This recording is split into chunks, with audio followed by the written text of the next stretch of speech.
नाही, आता तुम्ही जर योगेंद्र पवार आणि जय पवारबद्दल बोलत असाल तर ते प्रचाराला आले असावेत असं मला वाटतं. आणि योगेंद्रली जी आदरणीय पवारसाहेबांची बाजू घेतली ती एक चांगली गोष्ट आहे. कारण का कुटुंबामध्ये लहानपणीपासून आम्ही सर्वांनी हेच बघितलेलं आहे की पवारसाहेबांनी अजितदादांवर मुलासारखं प्रेम केलं. जी कुठली ताकद द्यायची झाली ती त्यांना दिली गेली.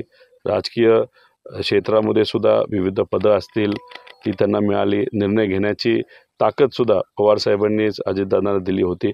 व्यक्तिगत जीवनामध्ये सुद्धा प्रगती अजितदादांची जी झाली ती आम्ही आमच्या डोळ्यांनी बघितलेली आहे. त्यामुळे कुटुंब तिथंच राहिलेलं आहे. दादांनीच कुटुंबाला सोडून जाऊन स्वतः एकटे पडल्यासारखे तिथं झालेलं आहे. कुटुंबालाच दादांचा निर्णय हा कुठेही भावनिक दृष्टिकोनातून आवडलेला नाही. जर कुटुंबालाच आवडलं नसेल तर लोकांना कसा आवडेल. त्याच्याचबरोबर योगेंद्रली सुद्धा काल सांगितलं दादांना एकटं पाडलं गेलं नाही. तसंच जय पवार जे दादांचे चिरंजीव आहेत त्यांनी सुद्धा काल सांगितलं दादांना एकटं पाडलेलं नाही. मग दादा का हा भावनिक मुद्दा करत आहेत हे सांगता येणार नाही. त्यामुळे ह्या सगळ्या गोष्टीकडे बघत असताना लोकांवर विश्वास ठेवूनच आम्हाला लढावं लागेल असं वाटतंय. एबीपी माझा, उघडा डोळे बघा नीट.